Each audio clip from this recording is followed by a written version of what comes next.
বাংলাদেশের অবিসংবাদিত নেত্রী, গণমানুষের নেত্রী, মা মাটি মানুষের নেত্রী, দেশনেত্রী বেগম খালেদা জিয়া দীর্ঘদিন চিকিৎসাধীন আছেন। এই অবৈধ ফ্যাসিস্ট সরকারের নির্যাতনের, নিপীড়নের যাতা করে পড়ে তিনি আজকে জীবন মৃত্যুর সন্ধিক্ষণে তার আশুরূপ মুক্তি এবং সুস্থতা কামনায় জাতীয়তাবাদী ছাত্র দল কেন্দ্রীয় সংসদ কর্তৃক আয়োজিত আজকের দোয়া মিলাদ মাহফিলের সংগ্রামী সভাপতি, ছাত্র দলের বিপ্লবী সভাপতি রাকিবুল ইসলাম রাকিব প্রধান অতিথি হিসেবে উপস্থিত হয়েছেন।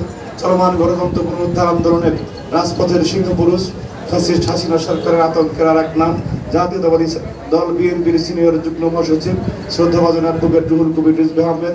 উপস্থিত হয়েছেন জাতীয়তাবাদী ছাত্র দলের সোনালী অতীত, ছাত্র দল কেন্দ্রীয় সংসদের সাবেক সফল সভাপতি, বিএনপির নবনির্বাচিত যুগ্ম মহাসচিব শ্রদ্ধাভাজন শহীদুদ্দিন চৌধুরী আনি সহ জাতীয়তাবাদী দলের নেতৃবৃন্দ। সঞ্চালনা করছেন চলমান গণতন্ত্র পুনরুদ্ধার আন্দোলনের বিপ্লবী সিপাহ সালার, চলমান ছাত্র গণ আন্দোলনের রাজপথের বিশ্বস্ত সিপাহ সালার, ছাত্র দলের সংগ্রামী সাধারণ সম্পাদক নাসিরউদ্দিন নাসির সহ উপস্থিত জাতীয়তাবাদী ছাত্র দল কেন্দ্রীয় সংসদের বিভিন্ন পর্যায়ের নেতৃবৃন্দ, জাতীয়তাবাদী ছাত্র দল ঢাকা বিশ্ববিদ্যালয়, জগন্নাথ বিশ্ববিদ্যালয় সহ বিভিন্ন ইউনিটের নেতৃবৃন্দ সবাইকে আমার ব্যক্তিগত পক্ষ থেকে জাতীয়তাবাদী ছাত্র দল কেন্দ্রীয় সংসদের পক্ষ থেকে মোবারকবাদ জানাচ্ছি। সংগ্রামী উপস্থিতি, এখানে বক্তব্য রাখার কোনো অবকাশ নেই। রিজভী ভাই, অ্যানি ভাই ওনাদের কথা শুনবো আমরা। আমি শুধু একটি কথাই বলতে চাই যে এই নেত্রী দেশনেত্রী বেগম খালেদা জিয়া উনি আজকে ইচ্ছা করলেই শান্তিতে থাকতে পারতেন, সুখে থাকতে পারতেন।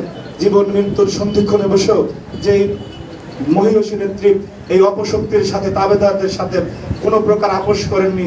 শুধু মা মাটি মানুষের জন্য, দেশের জন্য, দেশমাতৃকার জন্য প্রকৃত অর্থে যদি একজন লড়তে থাকে, ওই গুলশানের সেই জ্বলতে থাকে সেই প্রদীপের দিকে তাকিয়ে যে বাংলাদেশ এখন আজকে সার্বভৌমত্ব অক্ষুণ্ণ রয়েছে, সেই বাংলাদেশের সার্বভৌমত্বের আর এক ঠিকানা দেশনেত্রী বেগম খালেদা জিয়া, তার মুক্তির আন্দোলনকে ত্বরান্বিত করা আমাদের জন্য পবিত্র এবং ইমানি দায়িত্ব।